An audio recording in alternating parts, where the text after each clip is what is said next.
Tonight, a fractured G7. Your allies pressuring you to give up the trade war with China? They respect the trade war. It has to happen. They're meant to debate the world's most pressing issues, but these leaders showed up with plenty of their own baggage. Coming to a consensus wasn't even an option. Protests in Hong Kong erupt into violence again as police unleash new weapons and gunfire. Our Chris Brown is in the middle of it all. Go back to China where you belong. And a video of a racist tirade prompts angry backlash online. But why people reacting to the video could be in more trouble than the woman herself. This is The National.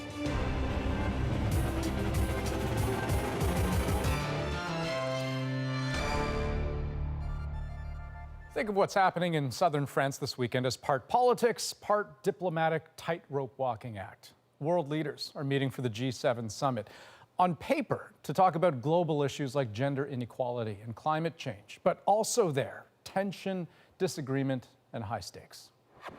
Why? Because in coming together to tackle the world's problems, so many of these leaders brought their own along too. Canada's Justin Trudeau has an election right around the corner. Britain's Boris Johnson has an October 31st Brexit deadline breathing down his neck. And then U.S. President Donald Trump, around whom so much of the tension swirls. He's in the middle of a trade war with China that's affecting the entire world's economy. And don't forget, he too has an election coming up next year. So working around Donald Trump has changed how this summit works at all. David Cochran is in Biarritz, France, and explains how. Justin Trudeau arrives at this G7 as a great defender of multilateral institutions, Donald Trump as a great disruptor. From those different starting points, they seek common ground. Canadian and American economy are doing well, partially because of the trading relationship we have. So we're going to be significantly expanding our trading relationship when the USMCA gets done and completed. Our farmers love it, the unions love it. As neighbors and largest trading partners, they need to keep this relationship positive. But the strains at this summit are showing. American media reports cite anonymous U.S. officials complaining that France is wasting too much time on climate change, gender equality, and development in Africa, calling them niche issues.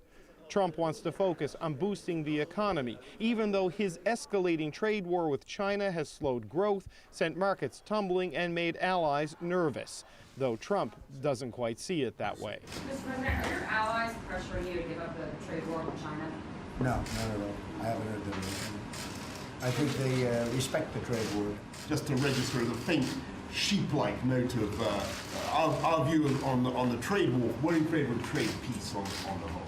But trade peace isn't Trump's style, and that style is changing the way the G7 works. His stance on climate change, for instance, has forced leaders to abandon the idea of a unanimous communiqué when this summit is over. Historically, leaders sit at this table to tackle the world's biggest challenges. Now, one of those challenges is sitting with them. At Trump's first G7 in Italy, he broke the consensus on climate by making it clear he was pulling out of the Paris Agreement. At his second last year in Quebec, he obliterated the communiqué in a tweet storm from Air Force One. Now, in France, they won't even try to forge a consensus. Next year, Trump is scheduled to host. So rather than work in a group of 7, they work in groups of 1s and 2s and 3s to make progress on what they can when they can.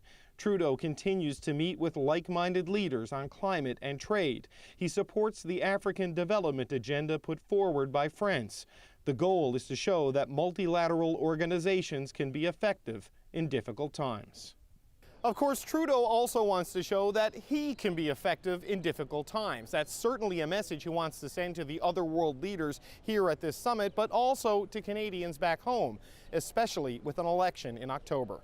David Cochran, CBC News, Biarritz, France.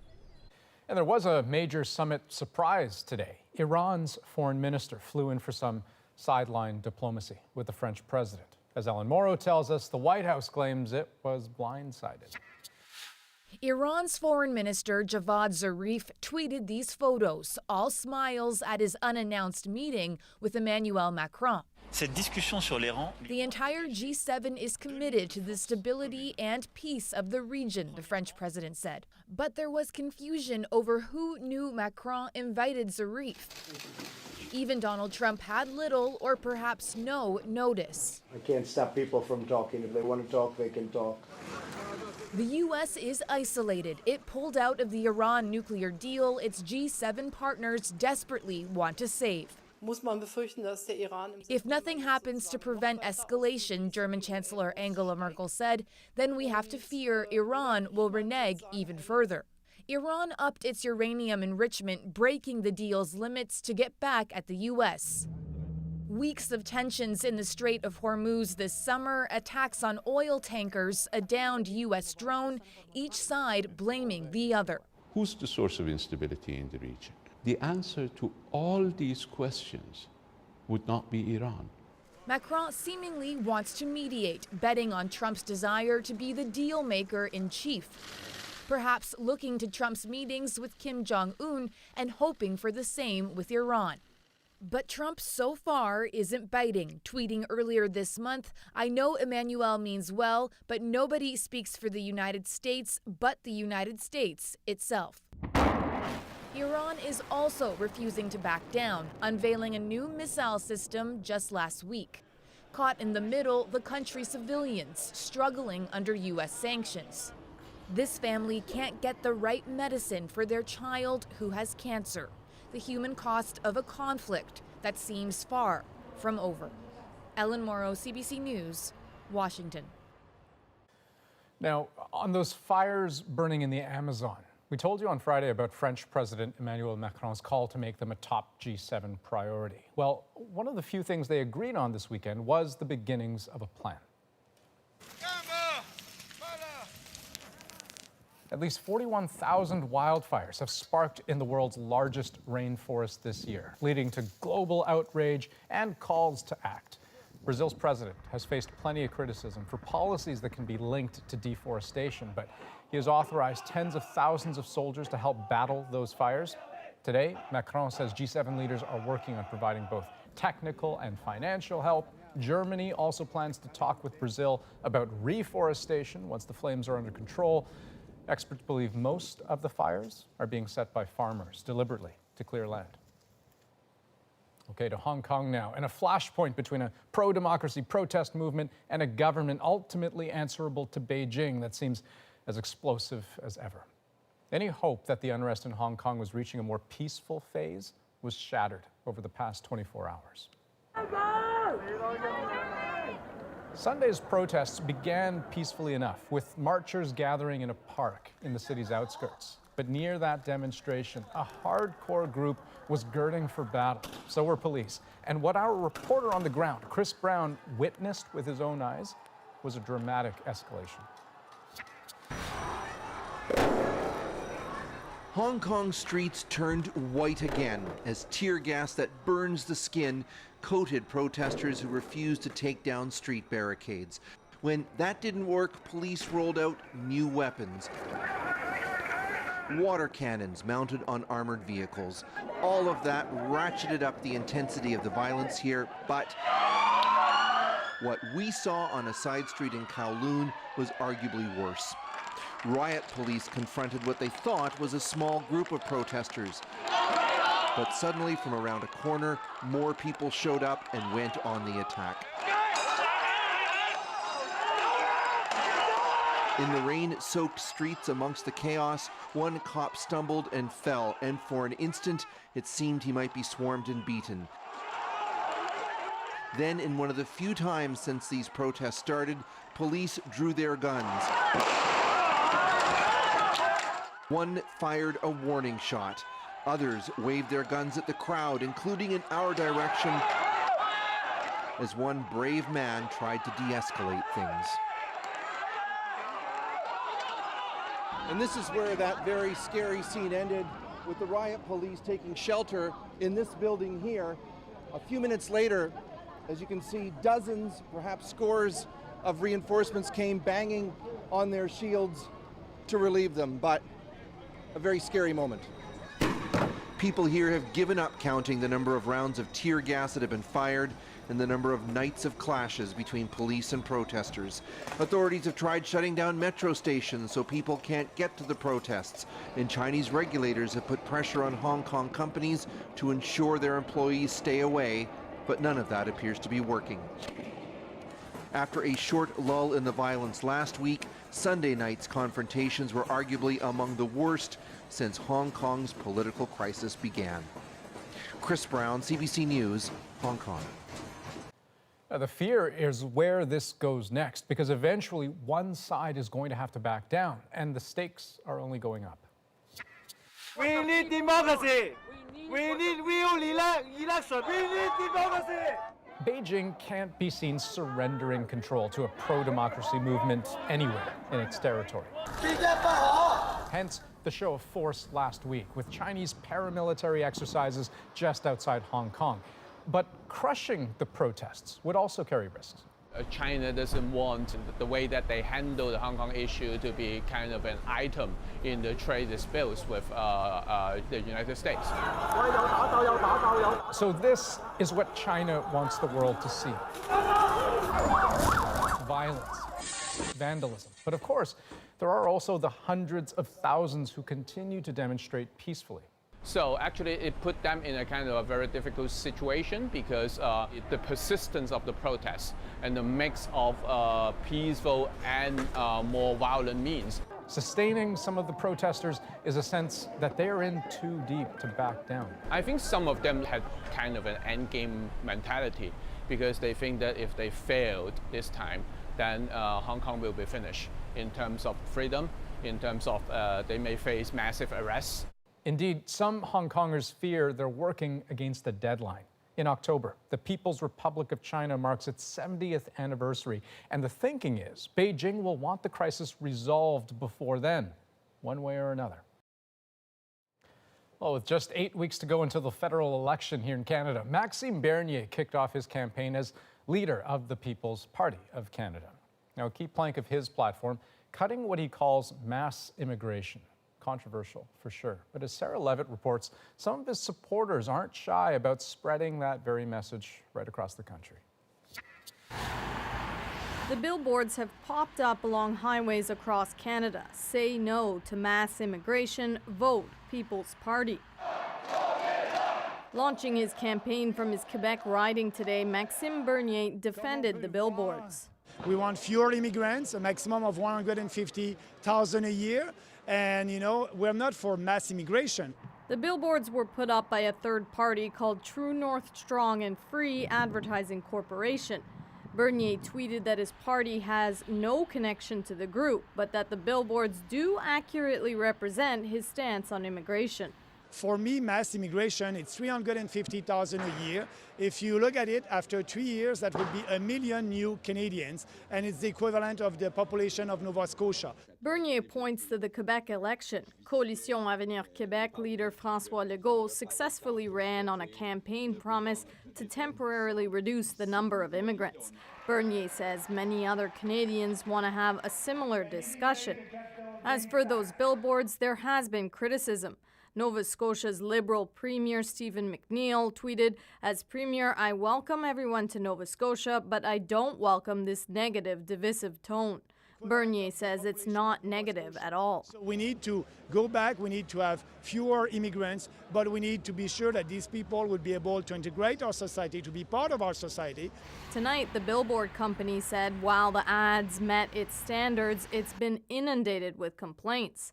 It was never my or Pattison Outdoors' intention to offend, alienate, or insult the public by letting this ad to be run. The company says the billboards will be taken down as soon as possible. Sarah Levitt, CBC News, Montreal. And a reminder about one of the tools CBC News has for you this election season. Our poll tracker is an aggregate of major public polls crunched by our own polls analyst, Eric Grenier. And here's where things stand right now. Starting with Bernier's People's Party, which is sitting at just under 3%. Up at the top, the Conservatives lead the Liberals by less than a percentage point, pretty neck and neck. The NDP are at about 14%, and the Greens at around 10%. Be sure to keep up with how it all shifts around as we get closer and closer to election night. You can head to cbcnews.ca/poll tracker. Okay, here are some of the other stories we're watching this Sunday night on The National. He is just seeking some closure in this situation. The father of suspected killer Briar Schmigelski says he wants to see the video his son recorded before he died. Al Schmigelski calls it a last will and testament.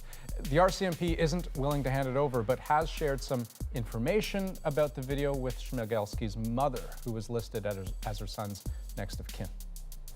I wish I could just go there and take their pain away, but I can't, so this is my only way of helping them out. People gathered in several Canadian cities today to mark a somber anniversary. Exactly 2 years ago, Myanmar began expelling more than 700,000 Rohingya. To mark the milestone today, huge crowds of refugees protested in camps across Bangladesh. This has a little bit more meaning for me personally, and I'm really excited about it. Ottawa Mayor Jim Watson taking part in his first Pride Parade since coming out a week ago. Watson says he waited 40 years to publicly reveal he's gay and that he's been touched by all the support he's received since. Okay, to British Columbia now, where a racist rant in a parking lot has prompted a police investigation and some pretty major online backlash against the woman at the center of it. But as Tanya Fletcher explains, that reaction could end up being just as problematic as the rant itself. You don't know a damn thing. Go back to China where you belong. A disturbing encounter caught on camera in the middle of a parking lot. You crossed the line. I crossed the line. China lady. The video shows two cars with their front bumpers touching. The woman targeted in the tirade says she just finished shopping with her 3-year-old daughter. She just asked where I'm coming from. I said, this is not the point. I think the thing is that we got action here. But she just, refused to listen to me and started yelling. I was so mad because, my kid was frightened. The confrontation happened in this strip mall parking lot. CBC News spoke with the woman seen yelling in the video. She refused an interview but says she makes no apologies for her comments and doesn't regret the language she used. Now, as for RCMP, they confirm they are investigating, but they won't specify what possible charges could be laid. So the Supreme Court of Canada has ruled in a number of cases about what constitutes hate speech. Kyla Lee is a criminal lawyer. She says hate crime charges are possible but not common in cases like this. So they have to prove in these cases that the person made the speech in order to incite or promote hatred, which means that it has to be more of a public expression. So private discourse between individuals doesn't necessarily rise to the level of hate speech. Charges of causing a disturbance could be considered as well. But there's another group of people that could also be in legal trouble. This follows a predictable pattern. The video has prompted thousands of social media comments naming and shaming the woman, some publicly posting her personal information. As soon as you say, here's this person's address, here's this person's phone number, it's foreseeable that others are going to use that information to either cause harm or to cause distress, and you could be charged with counseling people to commit a criminal offense. Others who've gone so far as to post death threats on the woman's Facebook page could be charged too.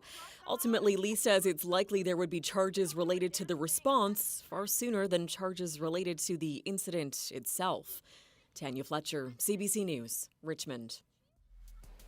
And lots more still to come on tonight's National, including the Canadian who exposed the Cambridge Analytica scandal. We will revisit Ian's interview with Christopher Wiley. But next, what a research project on Ebola can tell us about fighting the anti-vax movement in Canada. We know that when these messages are spread in mom groups or at the park, that they can actually be extremely influential as well.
There are negative social media campaigns, people who've tried to convince populations that the vaccine is used to infect you and the therapeutics are used to finish you off.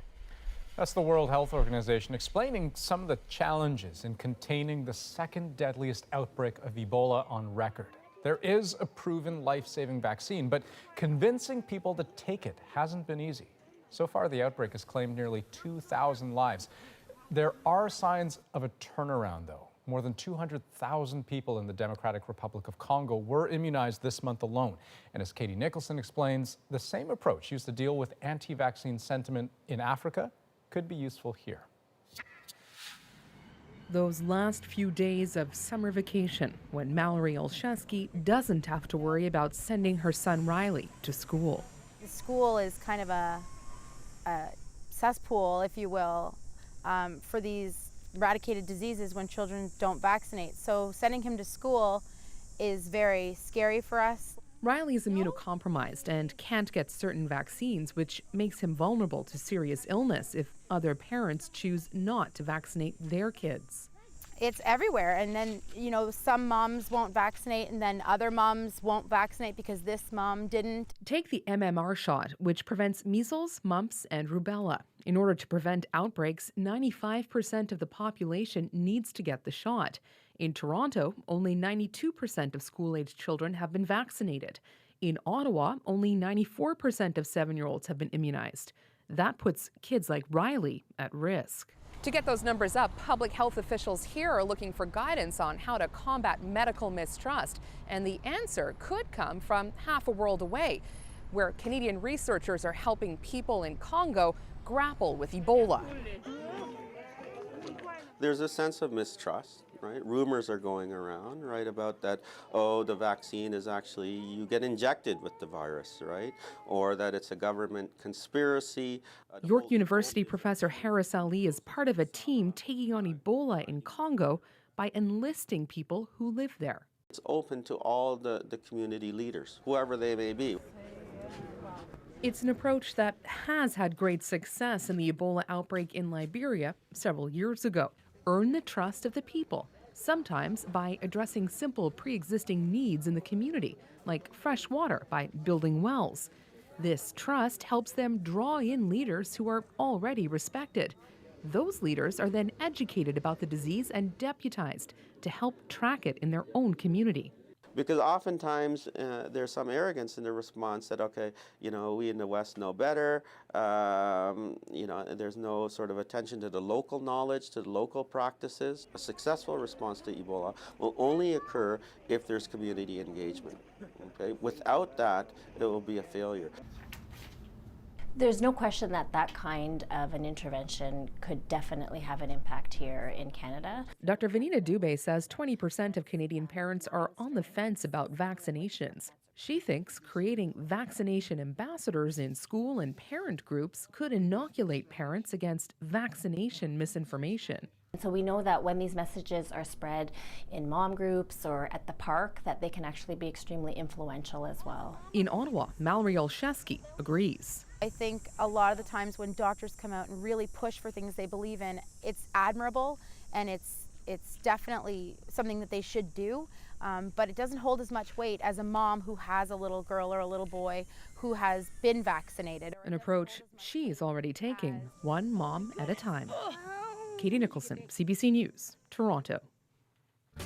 And coming up on tonight's National, a story from the front lines of the robot revolution. Your martini is made by machine. But next, the Canadian who blew the lid off what Facebook is really doing with your data. They want to take the data, they want to monetize you and make money off of you, but when there's a problem, they want to push it to something else and say it's really complicated. Ian's interview with the central figure in the Cambridge Analytica scandal, right after this.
We give social media companies our personal information, our photos, our connections, our politics, and for a long time, very few people thought twice about that. But clearly, that's not the case anymore.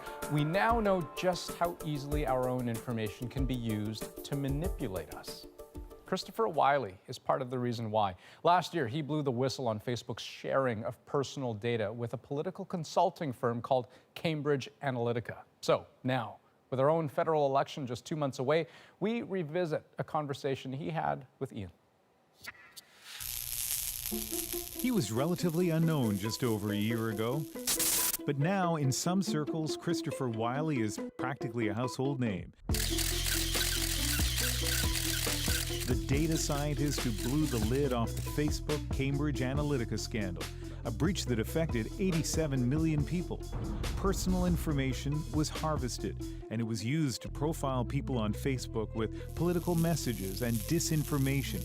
Campaigns that many believe influenced the 2016 U.S. election and the Brexit vote. I think it is completely reasonable to say that there could have been a different outcome in the referendum, had there not been, in my view, cheating. The revelation set off a media firestorm, and suddenly Facebook seemed vulnerable. In the months that followed, Wiley has become much more than a whistleblower, but almost an evangelist for limiting the power of big tech companies like Facebook, calling for regulations, a code of ethics for software engineers, and of course, making sure all of us who use social media and tech are aware of the risks. I caught up with Christopher Wiley recently in Vancouver. Hey, well, so thank you very much for doing this. Thanks for having me. And it's really interesting to finally see you in person. I feel like I know you because I've seen so much of you over the last year. And vice versa. When I was growing up, I watched you on CBC. Excellent. So there we go. We finally meet. That's right. Yeah. You have been at the forefront of this awakening, really, in the last 13 months. How much safer are things now than they were a year ago? I wouldn't say that things are safer per se. I think that there's more awareness. The way I think about it is that a lot of these platforms, despite the fact that they talk about themselves as services with terms and conditions and opt-ins, they're not. They're architectures. In other domains where infrastructure is at play, whether that's a physical architecture or an energy infrastructure, water infrastructure, we don't talk about personal responsibility there. We talk about, is what's being built safe, right? And so what I feel like has happened with Facebook is that they've built an architecture without fire exits, right? With faulty wiring. And instead they've just said, well, we're gonna put some terms and conditions on the door and let people walk in and just call it our user experience. And so I think that we really need to start having a conversation about, are the architectures that are being built, are they safe? Like the reality is that just like how electricity is absolutely essential to the functioning of a person in modern society, using the internet also is. And so people don't actually have a choice as to whether to opt in or opt out.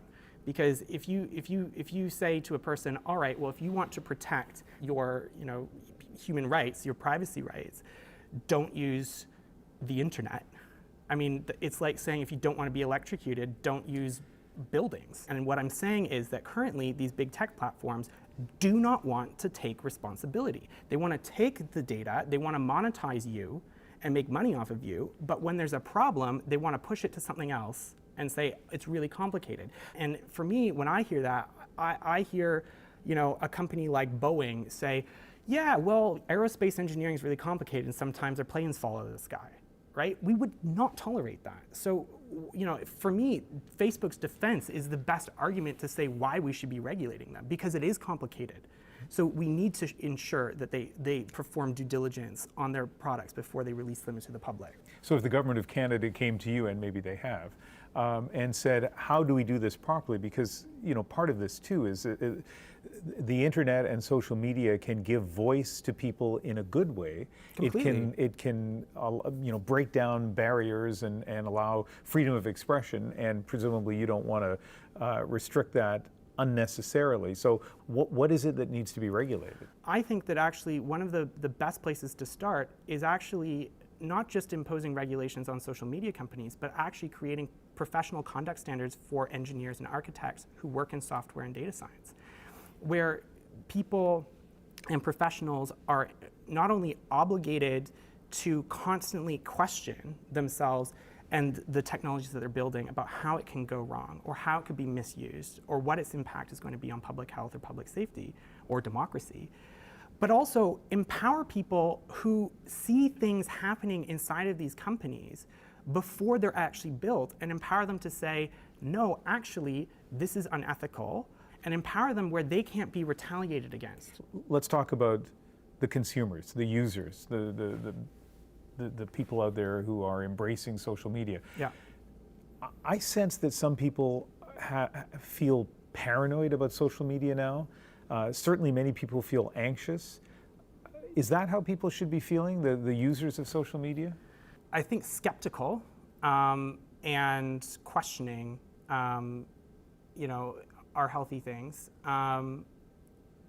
I think what's important for people to really start thinking about is not just what's happening right now, but what is the trends of these big tech companies and where that might end up in 5, 10, 20 years from now. So when you look at patent applications from Google or from Facebook or Amazon, where they want to design essentially surveillance networks inside of physical constructed space, right, including in your living room, where for the first time in human history, you are sitting in your own house and you are never alone because the ambient environment is watching you, thinking about you, and constantly trying to seek to change, influence, and optimize your behavior. And if we put people in an environment where their house thinks about them and constantly talks to an ad network, and that ad network also talks to their children's toys, and that it talks to your car, and your car decides whether or not you should be on time for work depending on the subscription package that you have for the self-driving features of that car,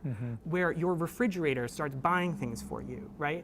Where all of a sudden you become completely infantilized in your life because everything around you is thinking about you and seeking to change and influence your behavior. And I feel like that could go terribly, terribly wrong. Are there clear do's and don'ts right now? When you have purchased or subscribed to a smart device, service, software, platform, etc., understand that those things are often interconnected, and that what they do now is not necessarily how they want to monetize it 5, 10 years from now, right? So when you look at things like genetic tests and ancestry tests and all of that, it might be fun to see genetically where you're from in the world, but at the same time, take a step back and go, what happens if this gets integrated with an insurance company, for example, if you're in the United States, right? What if this gets integrated with some other kind of consumer credit profiling, right? What happens when actually I haven't even used this test, but my cousin has, and an insurance company then acquires that company and then profiles me via what my cousin did, right? And all of a sudden, and this is what I'm saying, is that it's actually a really hard and insidious problem, because even if you do not use a lot of these platforms or services, they still can profile you and seek to influence you. And so the thing that I would say is that if people are concerned about where we're going with technology, call your MP and tell them about it, or call Facebook and tell them about it. Tell the people who are actually making or responsible or in power to change it that you don't like where we're going. So given everything you've experienced and seen, the good and bad, in the last year or so, do you actually think calling Facebook and or calling your MP will make a difference?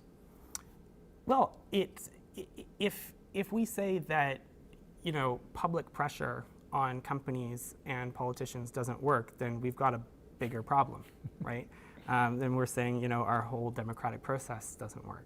So I think that people need to try. So you're optimistic. I'm sensing some optimism here. I have to be optimistic.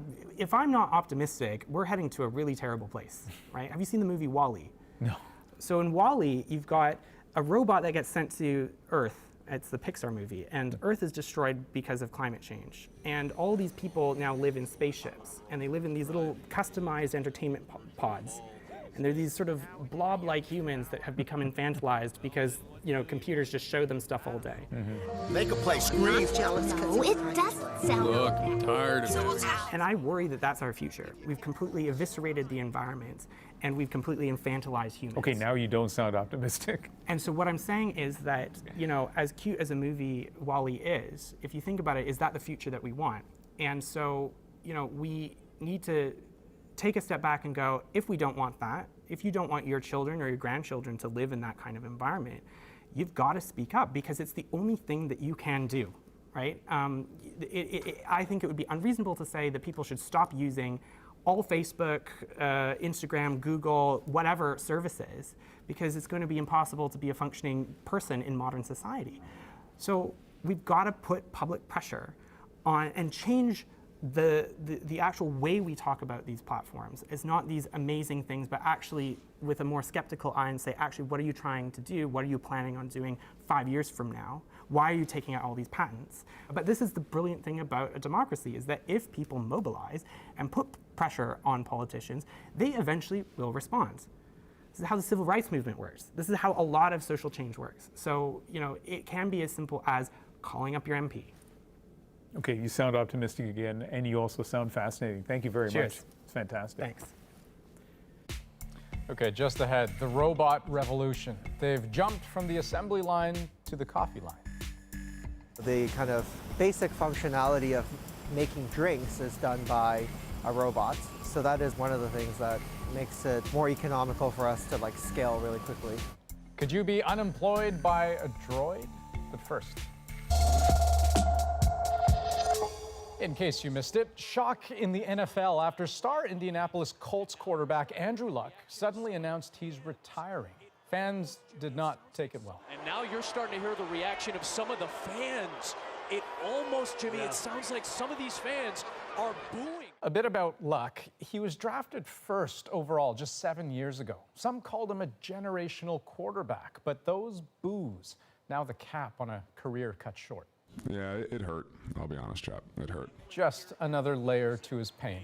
The 29-year-old has been dealing with injuries for years. His shoulder, his leg, a concussion, even a lacerated kidney. The list goes on. Luck's explanation for leaving got emotional. It's taken my joy of this game away. Sorry. Guys have been healthy and retired early, not because they were hurt, but because as a matter of preventive care.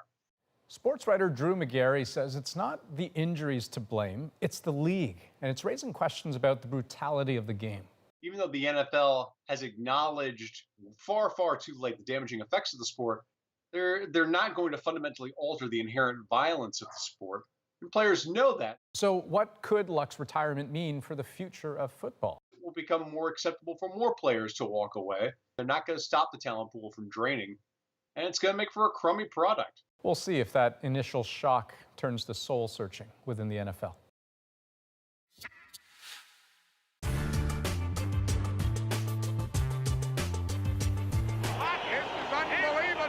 The punches were thrown in Czechoslovakia, but their impact was felt halfway around the world in Canada. What's your reaction to yesterday's international hockey fisticuffs fiasco? Today, the junior hockey Donnybrook was the talk of the open line shows, from hockey coaches. But we must remember that in hockey, fighting is part of the game. It has been for a long time. To the mothers of young players. But I am observing us losing a great deal of talent, beautiful young men, like I say, at 12 or 15, just refusing to play hockey anymore. CBC sportscaster Bruce Dobigan has seldom seen such an outpouring of emotion. I thought that all of a sudden I realized what a deep sort of strain this hits in Canadian people, that hockey touches people like nothing else. I think it's the one thing that we really associate with our national pride. The hockey fight of the month. Joe Cirillo of the Devils in the light, Bobby Basson of the Islanders in the dark. Violence is nothing new to pro hockey. The American networks even assemble special packages of the NHL's lowlights. Junior hockey is supposed to be different, and generally it has been. In 1982 and in 1985, Canadian juniors won the World Championship. they had little trouble with the strict international rules against fighting. In fact, the Canadians even won the Fair Play Medal a couple of years ago. As for yesterday, Al Eagleson, Canada's top diplomat on international hockey, thinks the Canadian players had no choice. It's a sad answer to a problem created by a lack of self-discipline, which is totally understandable. I think if my son had been there, he would have jumped the boards to help his friends. If there's one word that keeps coming up, it's discipline.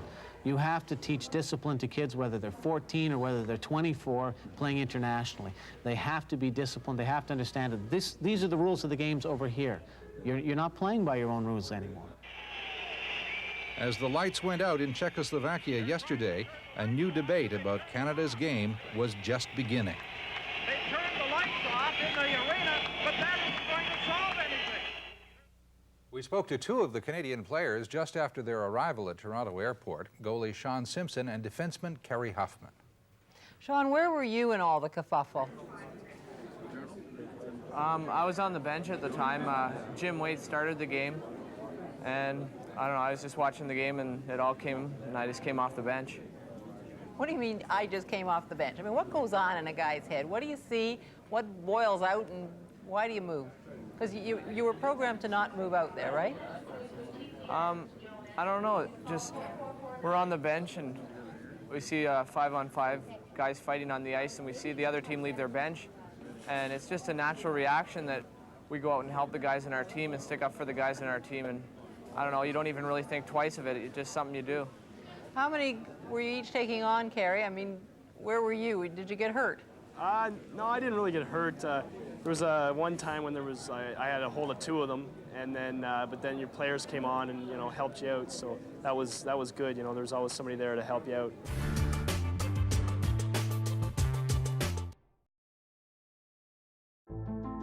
I'm Jamie Poisson, and tomorrow on CBC's daily news podcast Front Burner, depression in the first person. We hear one woman's story and why we struggle so much to talk about suicide. Subscribe wherever you get your podcasts.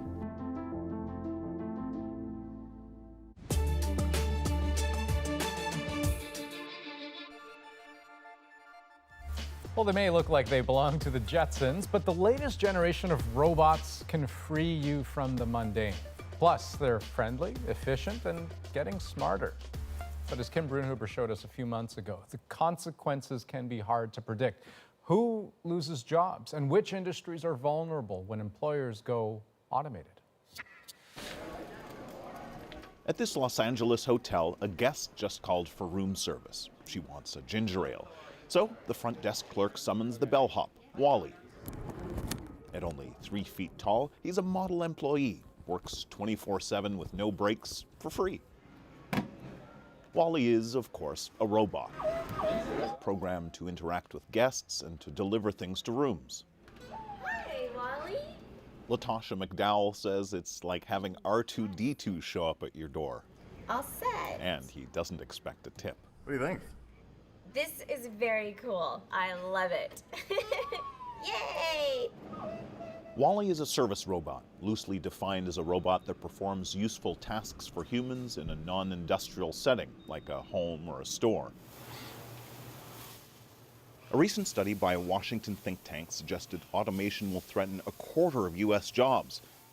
This has many workers wondering, will a robot replacement be coming for them? And the irony is you would think because they're robots it would be cheaper, but the drinks are actually twice as expensive. So. If you were a fan of the Tom Green Show, you might recognize Phil Giroux as Green's former sidekick, now a director with an Ottawa-based IT company. He and a couple of colleagues came to this Las Vegas bar for a drink. Here at the Tipsy Robot, the two bartenders can't listen to your troubles, but they will mix your drink in 90 seconds or less. Cheers, everyone, to the future robot drinks. But seeing this technology at work for the first time, Giroux fears the future is bleak for many in the service sector. If you're in the bartending industry, look out.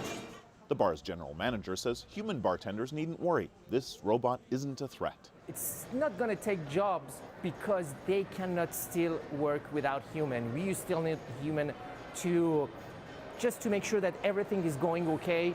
For instance, these bartenders need humans to change their bottles, but already the company is working on a new model that can solve many of these challenges. And these rapid advances in robotic technology could have profound implications for the labor force. Some people say this is a bit like walking a dog. David Crawley is the founder of a robotics company that designed Magni. The robot has a neural net, which is a little bit like a human brain. Find person. And it's just found you, and it's driving up to you. This robot is like a building block that can be easily modified to do different jobs. A robotic porter, for instance. Or a robot cocktail waiter. Crawley says the technology is advancing so quickly, robots could eventually be doing a lot of the work Canadians are doing now. As a roboticist, that would be my wildest fantasy. You're rooting for the robot. I'm rooting for the robot, right? You know, I mean, they're able to move things from one place to another. They're able to interact with objects and do the sorts of things that humans can do. And, you know, that's going to displace human work. You know, receptionists, secretaries, people that do things in offices are going to be the next area that I think robots are going to displace. On a street corner in San Francisco, Cafe X, the only coffee shop in America run by a robot. It's a very friendly robot. It has like several different dance routines. The robot's young inventor says employees can focus on customers instead of the boring task of actually making the coffee. But in an unusually frank admission, he concedes by using robots, the business is able to reduce one of its highest costs. Certainly it gives us the flexibility to sort of adjust the amount of labor we have on site because, you know, the kind of basic functionality of making drinks is done by a robot. So that is one of the things that makes it more economical for us to like scale really quickly. Researchers suggest in 20 years, roughly 90% of jobs in the food preparation industry could be done by robots. Is this the future? I think it's pretty obvious it is, yeah. Back at this Los Angeles hotel, Wally has finished his deliveries. Need anything? Dial 0 from your room, it'll bring it to you. Right now, Wally and many other service robots aren't actually vital to the bottom line, more like a novelty to draw customers. Hashtag Wally. Chances are you will eventually have a robotic colleague at work, but it's unlikely you will actually be replaced anytime soon. After all, customers still need human interaction, and robots still need us. For now. Kim Brunhuber, CBC News, Los Angeles. Okay. Just ahead, Toronto's Fan Expo, known for its extravagant costumes, but who are you going to call when that cape suddenly rips? So many talented people with such amazing artistic skill, and they apply those skills into beautiful things. When your superpower is sewing. Our moment is next.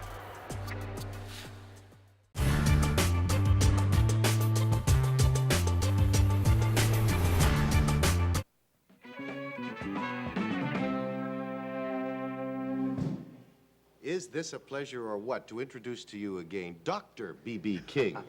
Riley B. King is his real name. Change your name for show business. Yes. I was a disc jockey for about 5 years, and they used to call me the Beale Street Blues Boy. People stopped calling me the Blues Boy and just say BB. And now when you say Riley, I have to look around and see who you're talking about. Well, it's certainly not on your guitar strap. That's to keep reminding you, and so does this. Look at this beautiful ring. Oh, that reminds you, too. That's a gift. My boss at that time was named Jules Bahari, and he had JB on his, and I used to bug him every year. For a bottle of scotch. No, finally he gave it to, had a ring made for me, this was in '52. Had a ring made for me and a royalty check record company. Not very much royalties, but the ring, so I still have The ring you like. Dr. King, this is from Yale University not so long ago. Yeah, May 17th. You are only the second musician, I think, to be so honored. Right. The other being? Duke Ellington. Mm-hmm. You're happy with that? I shake whenever I think about it.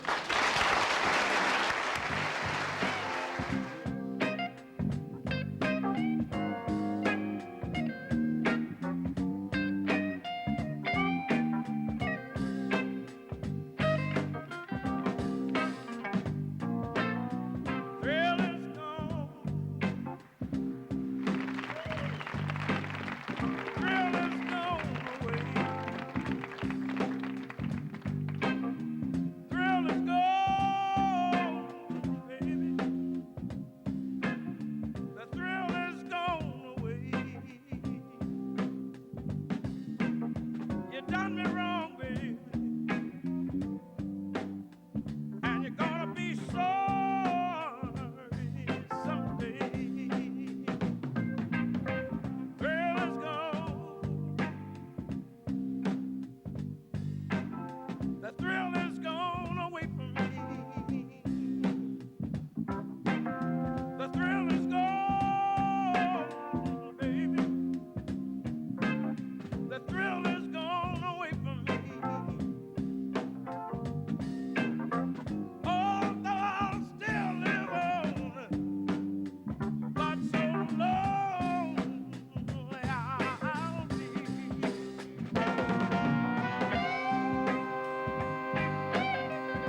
It is Fan Expo weekend in Toronto, and that means amazing people watching. Lots of folks are decked out in elaborate costumes, paying homage to video games, comics, movies. They are out in full force downtown, and appreciate the fact that these costumes, they can take days, weeks, or even months to get ready. And yet, after even all that effort, the occasional wardrobe malfunction can still happen. Enter Wayne Du. He's a self-described costume medic. He's attending the expo this weekend armed with a glue gun, duct tape, and other mending tools. He takes calls from distressed cosplayers rushing to help, and his craft is tonight's moment. My right arm here needs to be here, and here came off here. And do you have a wipe or something? Yes, I do. Awesome, thank you. I got my armors ripping off, and someone lent me the sewing kit. And that actually inspired me to be cosplay medic for the con after that. I can go up and lead you, okay? How long you want it and go on to? Just to, like, it's sort of faint, like, down to there. Okay. To see their smile of relief when they see that they can continue to have fun on the con floor and to show up the cosplay, it's really nice. I cannot explain it, but it feels nice to have people. Yeah. I mean, I guess it's a Canadian thing to say. There's so many talented people with such amazing artistic skill, and they apply those skills into beautiful things. And it's great to see a favorite character come to life.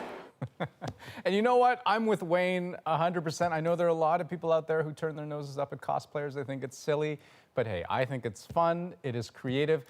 And anyone who has fun helping other people have fun, they're okay in my book. So Wayne Du, keep doing what you're doing. That's The National for this Sunday, August 25th. Have a good night.